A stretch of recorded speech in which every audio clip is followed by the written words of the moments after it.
Do you want to prevent your Pokemon's feet from going through the floor? Do you want their skeletons to be nice to work with and nice to look at? If so, then this tutorial's for you. Hello everyone, glad to have you here. Today, I'm going to show you how I optimize the rigs of Pokemon models for animation, while also showcasing some tools that will help you customize the model's armature to your liking. Before we begin, if you haven't seen my previous two videos in this tutorial series, I highly recommend you check out those videos first, as this video will assume that you're already familiar with the tools and concepts that were mentioned within those videos. Additionally, I would like to draw special attention to the first and third disclaimers that I mentioned during my first tutorial. While watching this video, keep in mind that there is no best way to set up a rig. Different rigs can be optimized to perform different tasks better than others, and some 3D artists might prefer different rigs that better suit their needs. Given the broad range of setups and the large number of Pokemon body types, it would be impossible for me to cover every single setup for every single Pokemon for every single scenario. What you'll find in this video is a general rig setup that I personally recommend, and it'll be up to you to adapt the information I provide to best suit your needs. As usual, if you have any questions, please feel free to leave them in the comments below. But with that out of the way, let's begin. Instead of starting from where we left off in the previous video, this time around, we're going to start anew from Blender's default startup screen. I recommend doing this anytime you decide to optimize the rig of a model, as it will eliminate unnecessary clutter from your workspace. Speaking of unnecessary, go ahead and delete the default cube and lamp from your workspace. Let's now import our models.dae file. I'm going to be using Umbreon for the majority of this video, as I believe Umbreon is one of the best quadrupeds to practice animation with. And I suspect that a lot of you guys like Umbreon.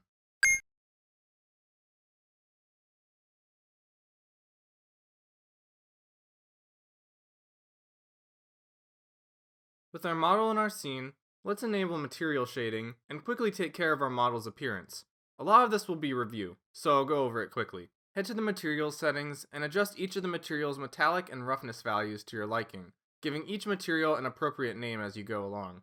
I covered this process in more detail in my first tutorial, so head back to that video if you need any further reminders. Once you have gone through all of the model's materials, make any texture adjustments that you deem necessary. Anything that I covered in my texture tutorial should probably be applied at this stage. In my case, I upscaled Umbreon's textures by 4 times using Waifu 2x, assigned each eye to its own material, and added texture controls in the shader editor. Once you're done with the textures, select your model and enter edit mode. Press A to select your model's vertices, then go to face, tries to quads, and enable compare UVs. From there, go to the modifier properties and give your model a subdivision surface modifier. Press this button to disable the modifier from your viewport and prevent slowdown. Finally, go to the object data properties and make sure your model's object data name matches the Pokemon's name. Do the same thing for the object name in the object properties. Whew. Okay, that's it for the model and texture stuff. Now onto the actual armature stuff. Select your model's armature, go back to the object properties, and give your armature a name that will display what Pokemon it belongs to, like Umbreon_armature. Once you have your name, head over to the object data properties, now marked by this little running guy, and insert the same name in this box here. Let's now head down to the viewport display properties to adjust our armature's appearance. I highly recommend you change the bone display from octahedral to B-bone. Even if you don't like the blocky look of B-bones, I would still encourage you to give this display a shot, because as you'll see later, it comes with some extra perks that will help make editing your armature much easier. Of course, no matter what display you use, editing your armature won't be easy if you can't see it. So let's turn on in front so we can see all of the bones lying underneath the model's surface. Everything looks good so far, right? Well, yeah, but if we're going to get an optimal performance out of our rig, we're going to need to make quite a few adjustments to this armature's structure. And the first step in that process is to delete any unnecessary bones. More specifically, the end bones, or effect bones if you're using a Sword and Shield model. If you take a closer look at the rig, you may notice some of these end bones floating around in the ether, or more inconveniently, resting at the end of some bone chains. These bones don't serve much of a purpose within Blender, and if they aren't dealt with, we might accidentally select them while working with other parts of the rig, which can get very annoying very fast. So instead of testing our patience, let's press the Tab key to enter edit mode, and head up to the outliner in the top right corner of the screen. This search bar here can be used to narrow down specific bones within our armature.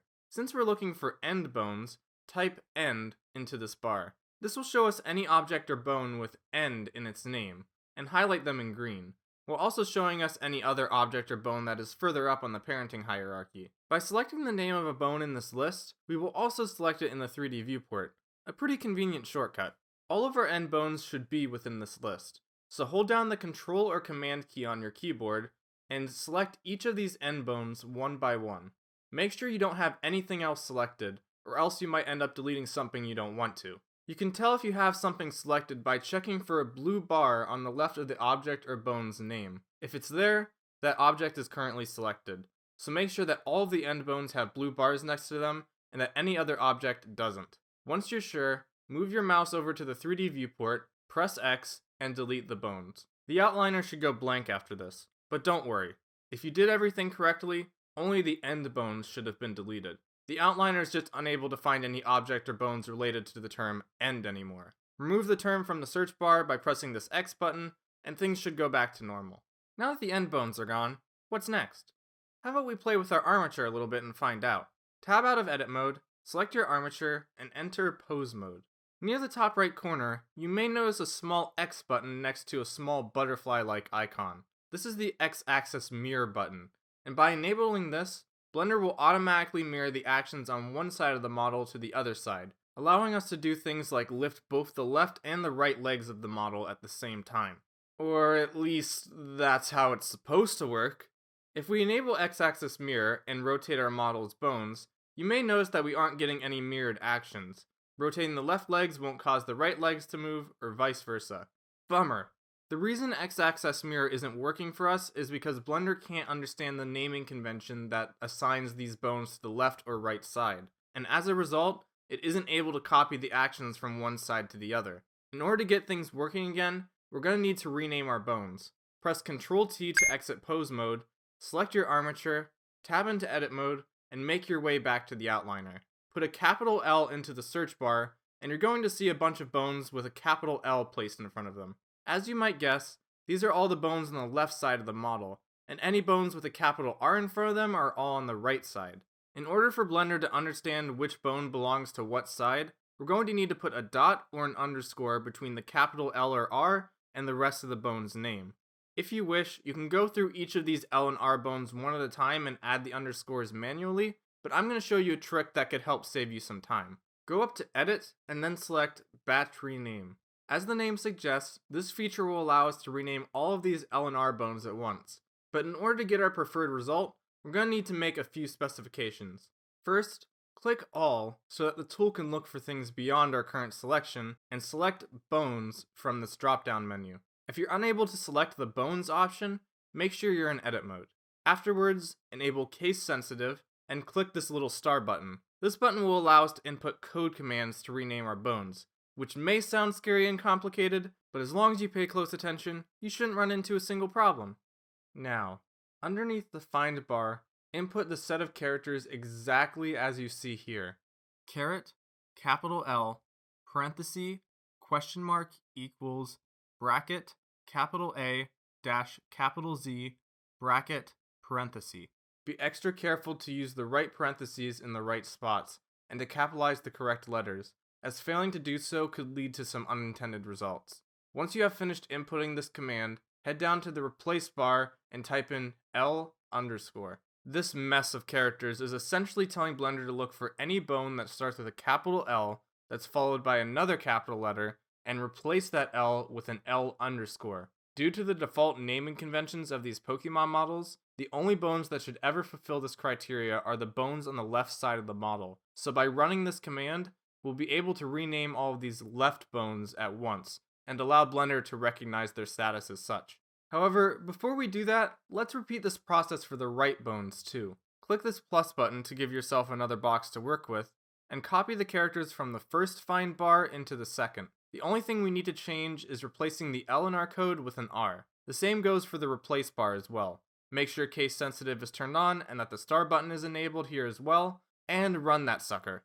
If everything was performed correctly, you should now see underscores on all of the left and right bones in our armature, which is exactly what we want. Even so, it may be good to double check the names of our bones real quick, just to make sure that a bone we wanted to renamed wasn't skipped, or that we didn't accidentally rename a bone outside of our left and right bones. It's also good to give the model's vertex groups a quick look, as these groups help dictate how each bone moves the model, and should always have their names synced with their corresponding bone. In the off chance that any of these groups weren't automatically renamed with their bones, you'll want to rename them manually. Playtime. Let's head back to pose mode and try out X-axis mirror again. Well, I guess it's working, but I wouldn't say these legs are mirroring each other, would you? Looks like we're going to need to make a few more adjustments before the legs are completely synchronized. Let's head back into edit mode and select one of our model's bones. If we press the N key, we'll bring up the transform panel for our bone, and within this panel, you should see a value labeled roll. As the name suggests, this setting will roll the bone along its local y-axis, and depending on what this is set to, the direction of the local z and x-axis will be different. If we click a few more bones, you will notice that a lot of them have different roll values, and these differences are what's causing this weirdness with x-axis mirror. To keep all of our local axes consistent, we're going to select all of our model's bones and go to Armature, Bone Roll, Clear Roll. This sets all of our selected bone rolls to 0, and should eliminate any inconsistencies in bone direction. Cool stuff!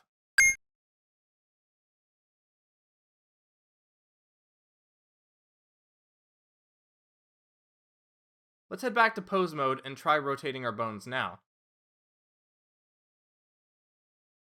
That's the rotation we're looking for. Our next step would normally be to reset our armature's transform values by going to Armature, Apply, All Transforms. But before we do that, let's inspect the size and location of our bones real quick. Tab into Object Mode, select the model, and enable wireframed shading. If this button is not enabled, make sure to turn it on so that we can see through our model's topology. Now select the armature and enable names in the viewport display. This will display the names of each bone around their center, and we'll need to use this information to determine if there are any small bones hidden anywhere on our model. This is important because of a weird quirk that occurs when we apply our transform values, specifically the scale values.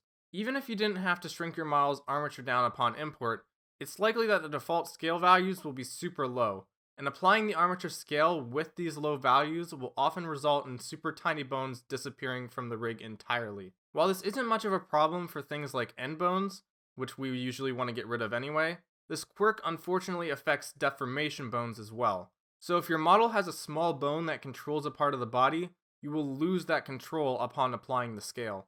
To prevent this, look for any names resting at the end of a bone, like this one here. Select that bone in edit mode and increase the length of the bone slightly. This will prevent them from vanishing when they otherwise would have.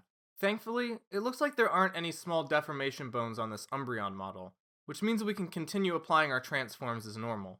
Disable names in the viewport display and head back to material shading. Make sure your armature is selected, and as mentioned earlier, go to Object, Apply, All Transforms. If you take a look at the scale values now, they should all be set to 1, which is exactly what we want.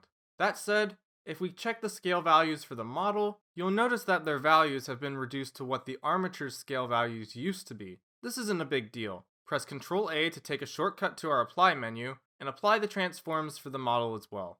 Now both the armature and the model's default scale values should be set to 1. Perfect. Up next, adjusting the position of our bones. This is a step that will help make your model's deformation bones as clear as possible, and help avoid needless confusion during the animation process. Turn your wireframe shader back on, and enter edit mode on the armature. In order to keep track of how our bones are positioned from all angles, we're going to go into View, Area, Toggle Quad View.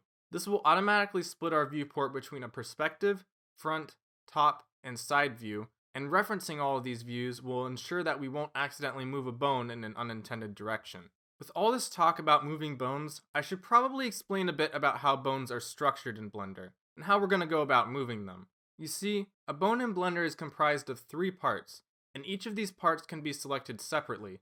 You have the center of the bone, which can be selected to move or rotate the entire bone to a new position, the tail, or tip of the bone, which can connect to other bones and be moved to adjust the bone's length, and the head, or root of the bone, which serves as the connecting point for the tail of another bone, and acts as the bone's pivot point. These middle points between bones serve as both a head and a tail, with this particular point serving as the tail of the first ear bone and the head of the second ear bone. Another thing of note is that X-axis mirror works in edit mode as well, but you need to re-enable it up here before it will come into effect, as the setting isn't synced with pose mode. It behaves pretty much exactly the same as it does there. If you want or need to make any edits to your bone's positions, I generally recommend that you stick with moving the tails at the end of bone chains and avoid repositioning any heads, including the ones attached to other tails. Moving the head will also change the bone's pivot point, and the pivot points for these Pokemon models are fairly well placed. So unless you really know what you're doing, I'd stick to the tails. If you're ever unsure about whether or not you're repositioning a head or a tail, check the values on the right while you're moving a point around. The values that are moving with your point will show you what you currently have selected. Switching back and forth between pose mode and edit mode while you're working may not be a bad idea either, just to make sure that the bones are still rotating how you want them to. If you encounter a gap in a bone chain and would like to close it, select the head of the bone at the end of the gap and press Shift S, cursor to selected. Then select the tail of the bone at the start of the gap and press Shift S, selection to cursor. This will close the distance between the two bones, but in order to connect the bones together physically, select the entire bone that was at the end of the gap, go to the bone settings, and enable connect. Make sure to do this on both sides of the model. Filling these gaps isn't always necessary, but I generally recommend doing it for basic arms and legs, as it will make creating an IK setup easier. If you have a model without their feet on the ground, like this Garchomp, I'd also recommend changing the rest pose. To do this, carefully position the feet so that they're resting parallel to the ground, select your model, go to the modifier properties, select this arrow, and press Apply. This will basically apply your current pose as the new default for the model. Now select your armature, make sure you're in pose mode, and go to Pose, Apply, Apply as Rest Pose, which will make this pose the default for the armature as well. Once all is set, we'll need to allow our armature to control the model again. So go back to your model's modifier properties, re-add the armature modifier, use this corner to drag the modifier to the top of your list, and set your armature as the target. Now you'll have a nice position to start your future poses from, and clearing the transforms will always snap you back to this new pose. Anyway, use this information to adjust the model's bones to your liking, and as usual, save a lot of backups. There isn't going to be any easy way to return these bones to their default positions if you make any heavy adjustments. As for me, the only adjustment I'm going to make to this Umbreon is reducing the length of its paw bones, as they seem overly long for what they're supposed to represent. This is a fairly straightforward adjustment. I'm just going to grab the tail of these paw bones and move them back towards the base of the bone like so. Since I'm leaving the head alone, the bone, and by extension, the paw, will rotate the exact same way as before. The bone itself will just be visually smaller. Once you have adjusted all of your model's bones to your liking, merge your views back together by going to View, Area, Toggle Quad View, and re-enable Material Shading. Before we move on to arguably the most important step of this tutorial, let's enter pose mode and do one final check of our bone rotations. Everything should be good for me since I only adjusted the forepaws, but this is still a good habit to get into in the off chance you accidentally move a head or something. Alright, now for the most important part, the part you've all been waiting for. IK constraints. This is the feature that's going to prevent your character's feet from going through the floor when you rotate the spine. It's practically essential if you're looking to do any kind of full body animation. So let's jump right into it. Right click the edge here to create a vertical split, and move this split to the center of our viewport. We're going to use this viewport as a side view, so do View, Viewport, Right. Press N and T to get rid of our sidebars, and switch to the wireframe shader. We're going to start our IK with the back legs, so zoom in around there. Before we move on to my personal setup, I'm going to show you the quickest way to set up an IK constraint, just in case you'd prefer to get something working ASAP. Enter edit mode, make sure X-axis mirror is turned on, and set the transform pivot point to individual origins. From here, duplicate the toe bone and press R180 to move it to the back of the foot. Rename this bone to Foot IK Control in the bone settings. Now enter pose mode, select your IK control, shift select the next bone up on the chain, usually the foot bone, and press Shift I to add an IK constraint. Select the yellow bone holding our IK constraint, go to the bone constraint settings, and set the chain length to the number of bones that are left on our leg, including the yellow bone itself, so 3 in this case. Select the foot IK control, re-enter edit mode, press Alt-P to remove its parent, And finally, select your toe bone, go to your bone settings, and under Relations, disable Inherit Rotation. Repeat this process for the other legs. Bam! The feet are stuck to the ground. This is the simplest IK setup you can make, and while it can work in a pinch, it doesn't offer as much control as other setups might. So if you plan on animating your character regularly, I highly recommend taking the extra time to create a more advanced rig. Okay, here's how I set up an IK rig. It's a bit more complicated, but it will ultimately give you more control of your character. Like before, let's enter edit mode, make sure X-axis mirror is turned on, and set the transform pivot point to individual origins. Instead of duplicating the toe bone right from the start, let's duplicate the foot bone instead. Snap it back in place, and press S.5 to scale it to half of the original bone's length. While scaling this new bone down can certainly help us keep track of its location on the rig, it's still pretty annoying that it's overlapping with the original. That will likely make it a bit hard to select and work with. This is where the B-bone display can save the day. If you would, take a moment to scroll to Armature, Transform, Scale B-bone, and then press 2 on your keyboard. Yep, we just double the thickness of our new bone. And if you so desire, we can triple or quadruple the size as well. Amazing, right? Being able to scale the radius of B-bones will prove incredibly useful when dealing with overlapping bones. And it's why I recommended the display so strongly earlier in the video. Anyway, we still need to add a few more bones to our rig. So select the toe bone and duplicate it as well. Scale its size by 0.5 and then use the shortcut Ctrl-Alt-S-2 to double the thickness of the B-bone. Duplicate this new bone that we just created, and then press RX90 to rotate this new duplicate 90 degrees upward so that it's pointing towards the top of the leg. Finally, duplicate this bone once again, and move it down towards the bottom of the character's feet. It may be a good idea to adjust the bone's length to better fit the character's foot size. I would also like to double the radius of this bone a second time, because this bone will arguably be the most important for animating our character later. That should do for all the bones we need to add around the feet, at least for now. However, our work adding bones isn't quite done yet. If your model doesn't have one already, you'll want to create both an origin bone and a waist bone, as I've found that both of these bones tend to be quite useful during the animation process. This Umbreon model does come with an origin bone, but as a quick search in the outliner will reveal, it unfortunately doesn't come with a waist bone, so we're going to need to add that ourselves. I typically do this by duplicating the first spine bone, rotating it perpendicular to the rest of the body, and then scaling it down to an appropriate size. If you need to add an origin bone to your model instead, duplicate the spine, press Shift-S, cursor to World Origin, and then Shift-S, cursor to Selected. From there, select the point where the spine and hip bones meet, press Shift-S, cursor to Selected, then select the tail of your new bone, and press Shift-S, selection to cursor. Alright, so we've added a bunch of new, arguably clunky bones to our formerly clean Umbreon rig. So what are all these new bones even for? Well, let's get to renaming each of these new bones, and I'll explain the purpose of each while we do so. Let's start with the first new bone that we added, the one higher up on the leg. Select it, get your 3D viewport into a comfortable position, and head over to the bone settings. This bone is currently called L_foot.001, since we duplicated it from the original foot bone, but we're going to rename it to L_foot.IK. This foot IK bone, as the name suggests, is going to be the bone that's most directly related to our IK constraint.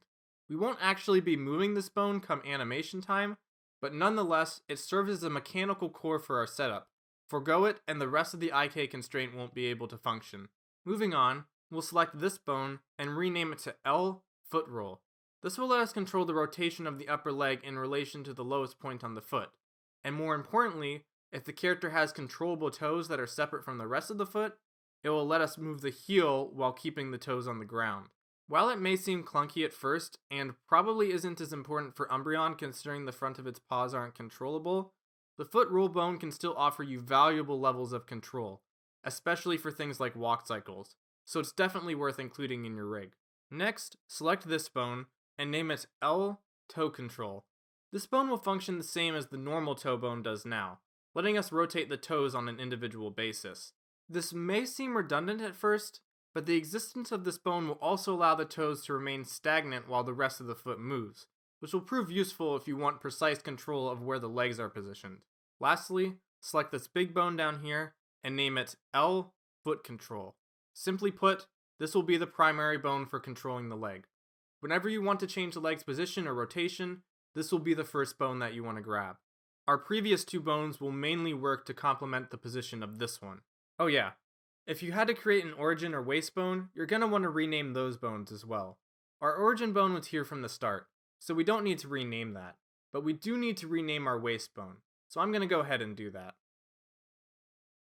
Additionally, unlike many other features related to X-axis mirror, Blender will not automatically rename the bones on the other side of the model for you. So you're going to need to head over to the right leg and re-input all of the names yourself.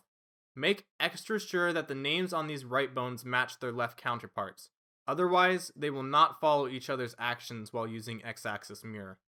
Alright, the bones are in place. Now we need to adjust how these new bones are parented to each other. To quickly summarize, when an object or bone has a parent, it will follow the location, rotation, and scale of the parent object, while retaining the ability to move independently, for the most part. For example, a model's hand bone is typically parented to the forearm is parented to the arm is parented to the shoulder is parented to the spine, and so on. As you might expect, our model already had all of its parents assigned by the time we imported it, but in order to get our IK setup working, we're going to need to do some reparenting on some of these newer bones. In order to make this task easier, open up the Relationship tab in the Bone settings, select the L foot IK bone, and take notice of this little parent box. This is showing us that this bone is currently parented to the left leg bone, which is right here. We're going to need to overwrite this with the new bone, so with your foot IK bone still selected, shift-click the left foot roll bone, and press Ctrl P. When a small menu pops up, click Keep Offset. If we reselect our IK bone and return to the Relationships tab, you'll notice that the roll bone is now the IK bone's parent, meaning that our IK bone will follow any of the transformation adjustments that we make with the roll bone. We aren't done parenting yet though. Next, select the roll bone, then shift-select the foot control bone in that order. Press Ctrl P again, keep offset, and that will parent the roll bone to the foot control bone. Let's do the same thing for the toe control bone. Select the toe control first, then select the foot control, Ctrl P, keep offset. Lastly, parent our foot control bone to the origin bone. You probably know the drill by now. If you had to add a waist bone to your setup, like I did for the Umbreon, you'll also need to make sure that both the first spine bone and the hip bone are parented to the waist, and that the waist is parented to the origin. Thankfully, the waist bone was parented to the origin bone by default, so I don't need to make any further adjustments. Also, fun fact, unlike when we renamed the bones, reparenting using the Alt-P shortcut will mirror the parents over to the other side of the model, so we don't actually need to do any reparenting over there. Cool stuff! The renaming is done, the parenting is done. Are we done with the setup yet? Well, not quite. If we move some of the bones around our model's hips, you'll see that the legs are still moving with them as normal. And if we try moving these new bones that we just created, nothing will happen. A shame, but thankfully, things won't stay this way for much longer. All we need to do now is add some constraints, starting with the most important constraint of all, the IK constraint. Make sure you're still in pose mode, and select the foot IK bone. Shift-select the regular leg bone, and then press Shift-I. This will turn the leg bone yellow, meaning that we have successfully added an IK constraint to it. We can check the information regarding this IK if we select the yellow bone and go to the bone constraint settings, where we can confirm that the L foot IK bone is being used as a target. Perfect. Or not quite. If we rotate the hips for a second, you'll notice this weirdness going on. And that's definitely not any kind of weirdness we want to animate with. In order to fix this, we're going to need to increase the bone's chain length, which dictates how many bones our IK constraint is going to affect. Since there are only 2 more bones in this bone chain, including the yellow bone itself, I'm going to set the chain length to 2. This line here shows us the length of our IK constraint, so be sure to reference it if you ever need a good visual of the constraint's influence. Let's try rotating the hips now. Better, but still not what we're looking for. On the bright side, if you select the foot control bone now, you'll notice that we're starting to gain a bit of control over the leg. So progress is being made. We're going to add some copy rotation constraints next. Select the foot IK bone again, then shift select the regular foot bone beneath it. Press Shift, Ctrl, C to bring up a constraints menu, and from there, select Copy Rotation. This will force the regular foot bone to hold the same rotational position as the foot IK bone, which means... Yep, our foot is now locked in place whenever we rotate the hips. A grand accomplishment. Additionally, we can now rotate the IK bone to rotate the regular foot bone as normal. This won't be something we do directly, as I mentioned earlier, but it will prove useful in an indirect way later on. Let's repeat what we just did with the toe bones. Select the control, then the original bone, Shift, Control, C, Copy Rotation. Like before, this will lock our toe bone in place, meaning if we move our foot control, the toe will not rotate with the rest of the leg, which will be important for making things easier for posing. This pretty much completes the main components of our IK setup. We can control the main leg with our foot control, we can control the toes and feet with our toe control, and we can control the roll of the leg with our foot roll. And, of course, most importantly, our character's feet are actually staying on the floor now, regardless of roll or hip position. Our next move will be to copy our constraints to the legs on the other side of the model, which shouldn't prove too difficult. Select a bone that will receive a constraint on the right leg, select the bone with the constraint on the left, and then go to Pose, Constraints, Copy Restraint to selected bone. Bam! Constraint copied. However, we still need to make sure the constraint is following the bones on the right side of the model rather than the left. So go to the bone constraint settings and switch out the L in the target bone with an R. Repeat this process with the other constraints that we added to our left leg, including the IK constraint. Isn't it beautiful? Isn't it fascinating? This, my friends, is the culmination of all of our efforts. An easy-to-use IK rig that grants its users the utmost control of their character. And with this level of control, great art is sure to follow. Oh, yeah. We still have to do the front legs. Of course. Hold on a second.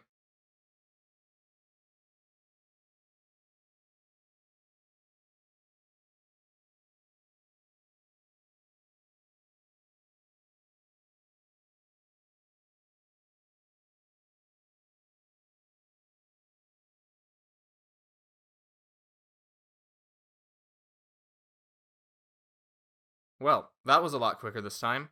The main difference to note between my setup for the front legs and the back legs is that we don't actually use an IK or roll bone here. Instead, we just use our hand control bone as the IK for the forearm, and just forego the roll bone entirely, as I have yet to find an intuitive setup that includes it. Other than that, the setup should follow pretty much the same steps as the back feet, so you shouldn't run into too much trouble. Continuing on, this build is pretty serviceable, and should you wish to animate with this, you can probably do so. But if you're willing to stick around a bit longer, I have a few more magic tricks that I'd like to show you. Let's say you want a little bit more control of where the legs are pointing. As it stands, you probably won't have much control over that, unless you add something called a pull target. How about we add one of those? Enter edit mode and select the point at the top of your IK bone. If you press the E key, you will extrude a completely new bone out from this point, which we'll use as our pull target.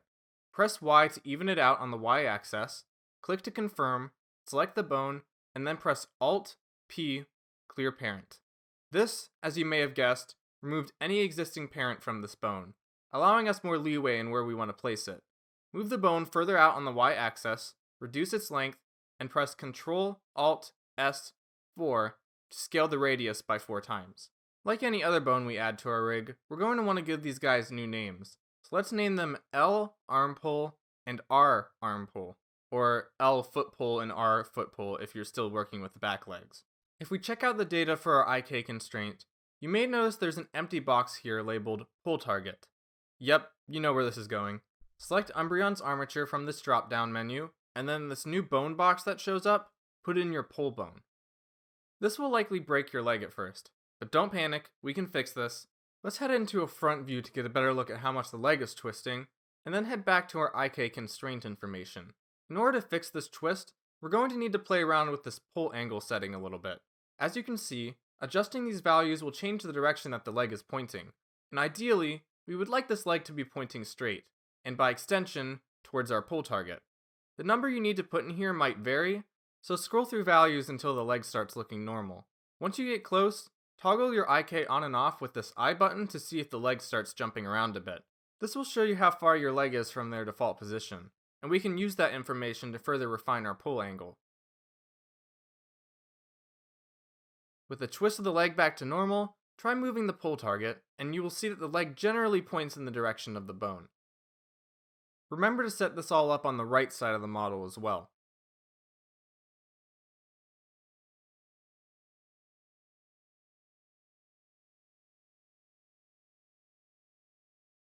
I'd say that's looking pretty good so far. We definitely have a lot more control over the model than we previously... yeah, that looks weird.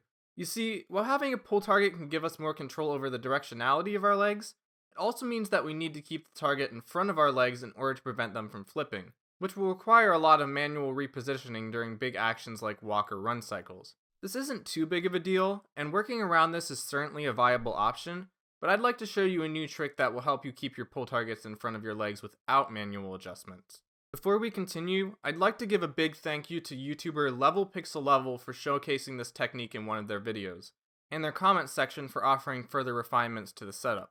If it wasn't for them and their viewers, I wouldn't have discovered this trick, and I wouldn't be bringing it before you today. So make sure to check out his channel once you're done with this video. There's a lot of cool stuff over there that will prove useful in your Blender adventure.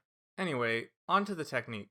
Select the topmost bone of your leg, enter edit mode, narrow down your selection to the head of the bone, that is, the topmost part of it, then press E to extrude a new bone out of it. Where you place the tail of this extruded bone doesn't really matter, as long as you can see it. Now, select a point near the base of the foot, and press Shift S, cursor to selected. Head back up to the new bone and select its tail, then press Shift S, selected to cursor. This will extend our new bone to the base of the foot.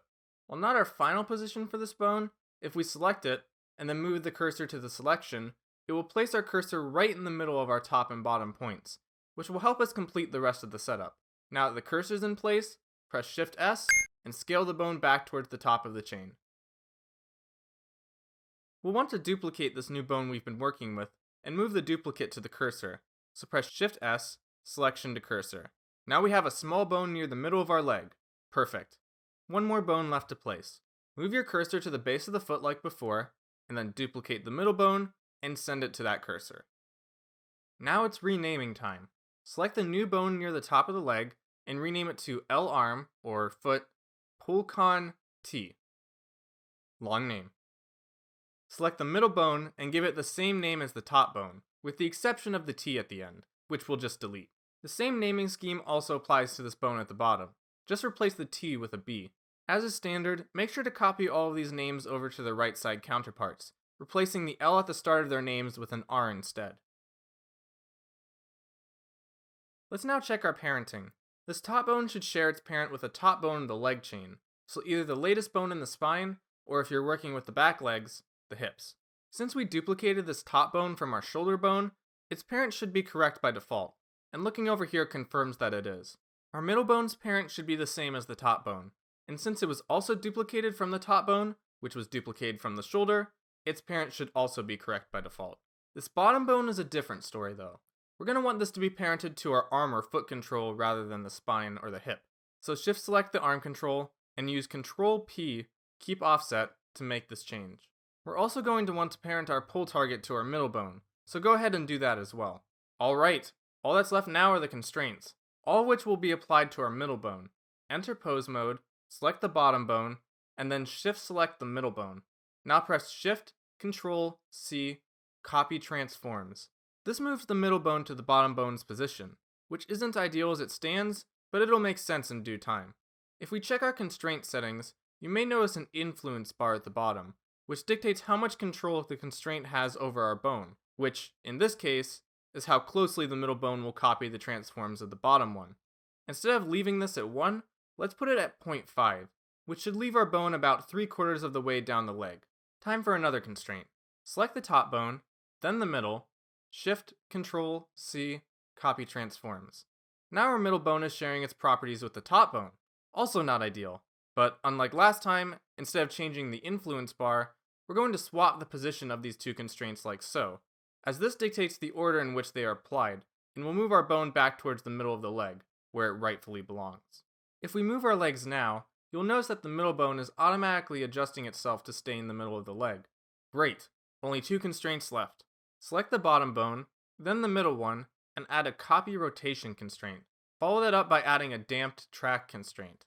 The combination of all these constraints will allow our pull target to maintain its position, direction, and rotation to the leg, which will help prevent the leg from flipping, while also leaving room for manual adjustment should you want or need to perform some. A pretty useful setup. That said, if you would prefer your pull targets to remain stationary like before, you can always disable these automatic adjustments by disabling all of these constraints in the bone constraint settings. Both ways of working will get the job done, so do whatever feels most comfortable to you. Let's quickly copy these constraints to the other leg as well. Just as a quick word of warning, doing so with these particular constraints will temporarily cause the 2 bones to overlap. So double check to make sure you have the correct bone selected before you move on to adjusting the constraints. We're going to want to have the right bone selected, not the left one.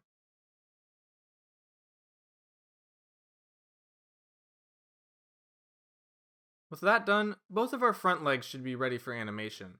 But, of course, we still need to do this for the back legs as well, which will probably take a few extra minutes. This process is pretty much the exact same as it is for the front legs, so apply the same steps here as you did there, and you should be good.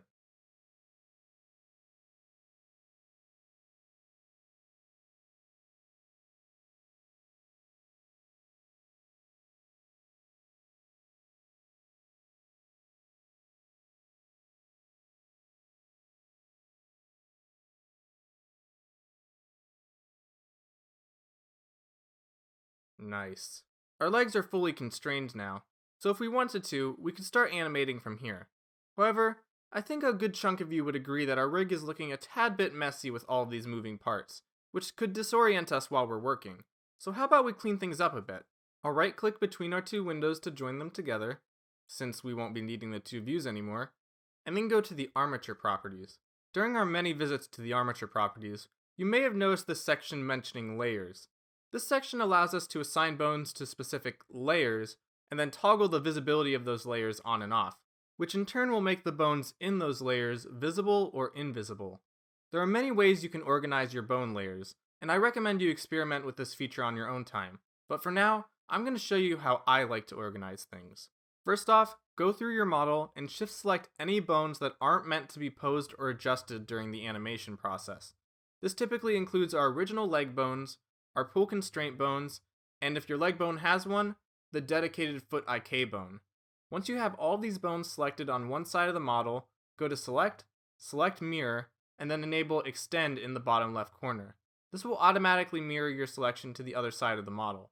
Double check and make sure that you have all of the correct bones selected, and then press the M key. This causes a small Change Bone Layers window to show up, and you're going to want to shift select the bottom left square here. Remember to hold down Shift here, because if you don't, it will remove these bones from the original bone layer, which we don't want. If we go to our Armature properties now, you will see a new white dot in the box we clicked, and if we select that box, it will make every bone we didn't select earlier invisible.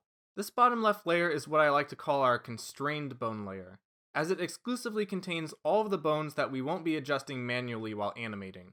We won't be visiting this layer too often, but now that you know how bone layers work, let's create some more useful layers. Select every bone inside of this constrained layer, go back to the default layer, and then press Ctrl-I to invert your selection. These are all the bones we'll be making manual adjustments to. So let's press the M key again, and then shift select this box here. If you enter what I like to call the animation layer, you will immediately see that a lot of the clutter in our armature has vanished. How about we sort things even further? These next layers may be a bit arbitrary for those new to animation, but trust me, it will make more sense once we get to the animation tutorial. These next bones we're going to want to select are what I like to call secondary bones, which is generally any bone that complements or reacts to the main action of the body. So this would be things like tails, ears, fur, etc. I'm going to press the C key to enable circle select, and then use it to select Umbreon's ear and tail bones. Let's move these bones to this box here. Having a layer full of secondary bones is nice, but having a layer full of primary bones is nice too. So let's select all of our secondary bones, return to the animation layer, Ctrl-I, and then shift select the origin bone to deselect it. It won't be coming with us to this next layer. Now press M, and move these primary bones to this box here.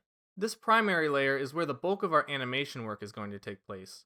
It contains all of the bones that control the most important parts of the character, like the head, spine, arms, and legs, and will help us stay focused on the main actions of the character before we move on to secondary details. Lastly, let's select the origin bone and move it to this layer here. I call this the technical layer, and I often use it to dictate the initial starting position of my animation. Moving the origin bone alongside other primary bones can cause some weirdness, so moving the origin bone into its own layer will help us avoid moving it subconsciously. This concludes the first set of bone layers, but you know what's even cooler than making bones invisible? Colors! Yep, we're doing this. By using a feature called bone groups in the Armature settings, we can assign colors to our bones. Like bone layers, there are many ways you can customize your bone colors, and I imagine a lot of you will want to play around with this feature. But like before, I'm going to show you how I personally go about colorizing my bones. I'll start off by using this plus button to add 4 bone groups to our list. Then I will rename them to Tech, Center, Left, and Right. Those names may tell you where this is going, but before we move to our armature, let's assign colors to each of these groups by using this color set option. You can pick whatever color set you'd like, or create a custom color set, but for this Tech group, I like to use set 13, the whitish gray one. For center, I like to use the yellow set 9. For left, I prefer the blue set 4, and for right, I stick to the red set 1. Okay, now let's get to assigning these bones to groups, starting with the center group. To the surprise of absolutely no one, we'll be placing all of our bones in the center of the model within this group. In order to make the selection process easier, let's go to a front view. From here, we can press B and use box select to select all of the bones smack dab in the middle of our model. Double check to make sure we didn't miss any center bones, and when you're ready, press the assign button. Bam! All of the bones in the center of our model are yellow now. A standout accomplishment. That said, there is one bone in here that we want to add to a different group, that being the origin bone. Select it, select the Tech group, and then press assign. Similar to the bone layers, I like to do this to differentiate the origin bone from the rest of the armature, and prevent myself from instinctively using it when it wouldn't prove useful. That aside, let's move on to the other bones. For the next 2 groups, I prefer to use the back view, as it will make the left and right bones correlate with the left and right side of the screen. Similar to what we did with the center bones, select all of the bones on the left side of the model, and then assign them to the left bone group. Repeat this process with the right side as well. I don't know about you, but I think this colorful set of bones looks really nice. And to me, it's definitely worth the extra time investment. Not only that, but these colors have practical uses too, as the colors will allow us to identify which bones correlate with the left and right side of the model while animating in the side view. Alright, I'm almost done with everything I have to teach you today. The last thing we're going to do is give each of our bone groups their own bone layer. Let's start with the center bones. Enter the primary bone layer, click the center bone group, and then press select. This will automatically select all of the center bones currently displayed in the viewport, which will make it even easier to press M and shift select this box here. Now, left click the screen to make sure all of your bones are deselected and head over to the secondary bone layer. Repeat the process as shown with the primary bone layer. It is important that we go through each of these layers one at a time as to not mess up the layer assignments for individual bones. There's no center bones in our technical layer, so we don't need to worry about doing anything there. If you check the new bone layer that we moved all of our center bones to, you will see our center bones, as you probably expected. This will simply provide you with another way to display your bones should you need it. Let's repeat this process for the left and right bones too. As a safety precaution, always remember to deselect your current bone selection before you move on to the next bone layer, or else you might mess up where your bones are assigned.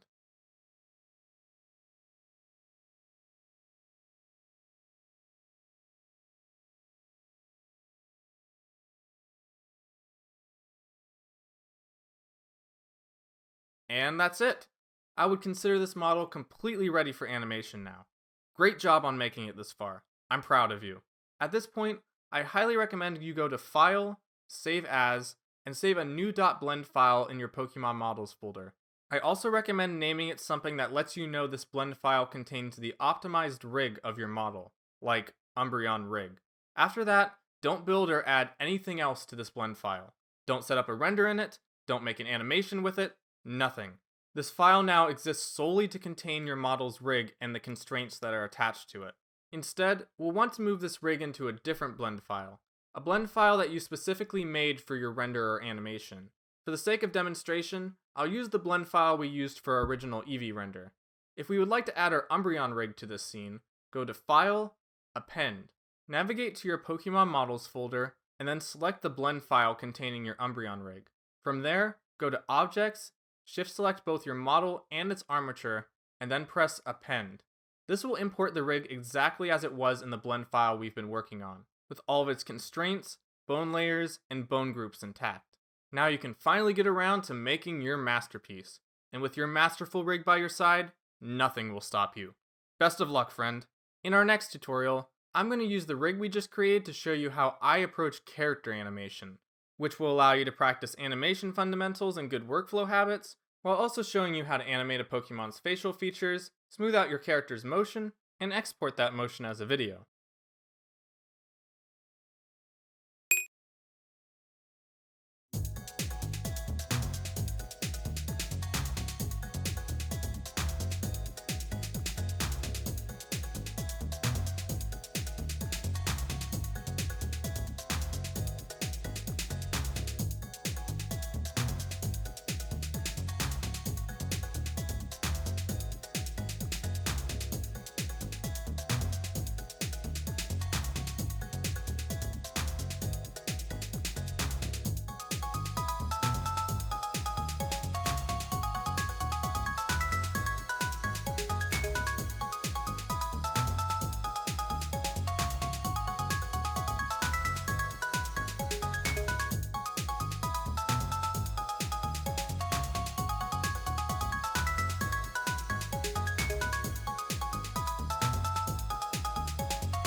Watch these 2 videos if you haven't already. Open a new project file and import your Pokemon of choice. Fix any importing issues that your model may have. Rename your materials to something recognizable. Make any necessary texture adjustments. Convert your tries to quads.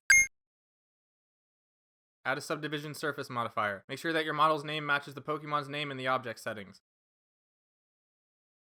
Select your model's armature and give it a recognizable name in the object properties. Repeat the same thing in the armature properties. Set the bone's display to B-bone and enable in front. Enter edit mode on your armature, go to the outliner and type in end. Control select any bone with end or F at the front of it. Move your mouse to the 3D viewport and press X to delete them. There should be no more end or F bones on your rig. Turning on X-axis mirror in pose mode won't cause your bones to mirror. Let's fix it. Edit mode, go to edit, batch rename. Enable all, select bones, turn on case sensitive, and click the star button. Type in this expression exactly as you see here. Press plus and repeat the process with an R instead of an now. Press OK. Your left and right bones should now have names that Blender can recognize as left and right bones, but your mirrored rotations are still weird. Still within edit mode, select all of your bones and go to Armature, Bone Roll, Clear Roll. This should make all of your bone rotations not weird.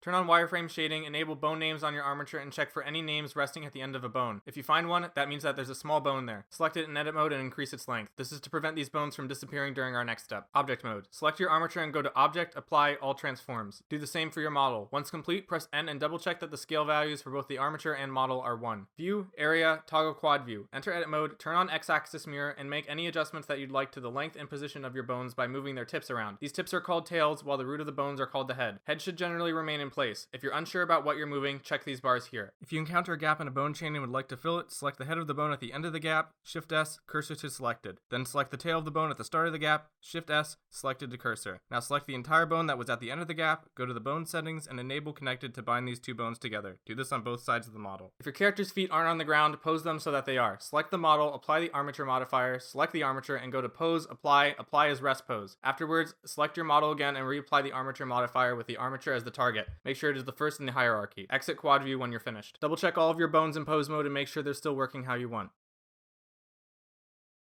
Edit mode, X-axis mirror, pivot point to individual origins. Duplicate the toe bone and rotate it 180 degrees so that it's behind the leg. Name it Foot IK Control. Enter pose mode. Select the IK control, shift select the bone above it in the chain, and press Shift I to add the IK constraint. Select the yellow bone, go to the bone constraint settings, and set the chain length to the number of bones that are left on the leg, including the yellow bone itself. Enter edit mode and remove the IK controls parent with Alt P. Turn off inherent rotation in the original toe bone and you'll have something workable.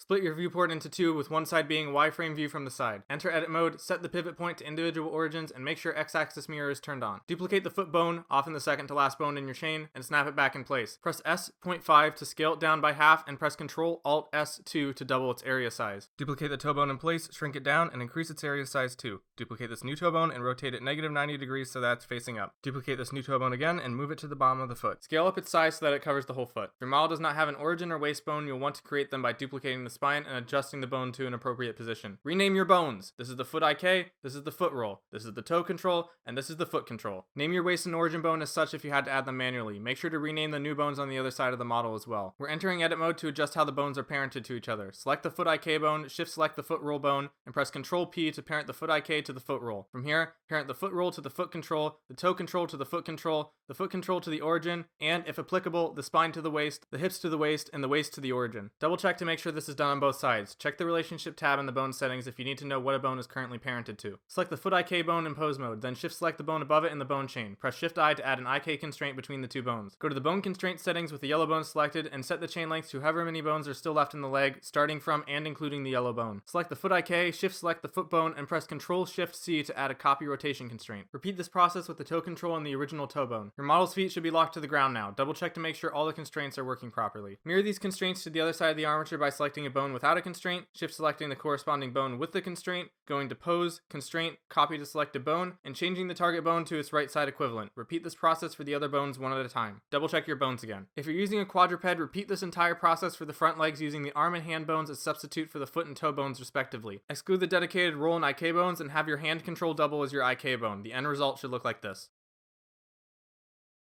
Select the top part of the yellow bone's head in edit mode and press E to extract a new bone from it. Press Alt P to clear its parent, move it further away from the leg, and scale the bone's size down to your liking. Rename it as the foot or arm you're making it for. Select the yellow bone in pose mode, go to your IK constraint settings, and add this new bone as your pull target. Mess around with the pull angle until your leg's back to normal. Hold on for this part. Enter edit mode, select the topmost bone of your shoulder or leg, and extrude a new bone from it. Select the point near the heel of the foot and press Shift S, cursor to selected. Select the tail of the new bone, Shift S, selected to cursor. Select the entire bone, Shift S, cursor to selected. Scale your entire bone back to a small size. Shift D to duplicate this bone, Shift S, selection to cursor. Select point near the heel again and do cursor to selected. Duplicate this bone again and do selected to cursor.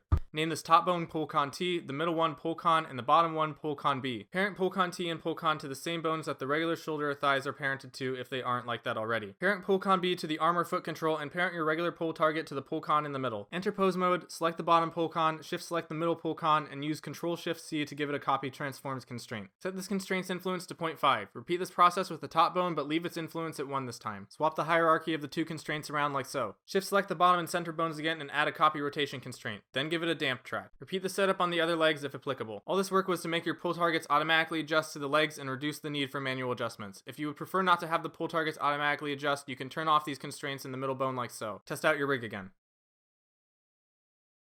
Enter pose mode and shift select any bone on one side of the model that won't be used for posing. This typically includes our original leg bones, our pull constraints, and the dedicated foot IK bone if your leg has one. Deselect, select mirror, and enable extended to select the bones on the other side of the model as well. Press M in the viewport to bring up these boxes and shift select this box here. If you go to the armature settings and click the same box, you will see that all of the bones outside of our previous selection are now invisible. These boxes are bone layers and we can toggle between them. Let's set up more. Go back to our original layer and use Ctrl I to invert your selection. Press M and shift select this box here. This is our animation layer. It has all the bones we'll be animating. Within this layer, select all the bones for complementary body parts like tails, ears, fur, etc. Shift select this box to move these bones to this box. This is our secondary bone layer, which will animate after working on our primary action. Return to the animation layer, invert your selection, deselect the origin bone, and move these bones here. This is our primary layer for animating primary actions. Select the origin bone and move it here. This is the technical layer, which we'll use to dictate the starting position of our animation and get the origin bone out of the way. Check out all these fabulous displays. Let's add colors. Click this plus button in the armature settings 4 times to add 4 bone groups to your armature. Name them tech, center, left, and right. Pick your preferred colors for your groups here. I use 13 for tech, 9 for center, 4 for left, and 1 for right. Go to the front view, select all the bones in the center of your model, and assign them to the center layer to make all of those bones your preferred color. Afterwards, select your origin bone and assign it to the tech layer instead. Go into the back view and assign all of the left and right bones to the left and right bone groups respectively. Look at all those colors. This will help us distinguish our bones from each other, especially in the side view. Let's add even more layers. Deselect all of your bones, go to the primary bone layer, and use this button to select all of your center bones. Press M and shift select this box. Deselect your bones again, go into the secondary layer, and repeat the process. We now have a centered bone layer. Repeat what we just did with the left and right bone groups as well. Our rig is done. Beautiful, isn't it? Save this rig as a new blend file in your models folder. Do not build a scene or make a render with this file. If you would like to use the rig you just made in a project, press append, select the dot blend with your rig in it, go to objects, shift select your model and its armature, then append. Your model and armature will import with all of its contents, layers, and groups you previously worked on. Done.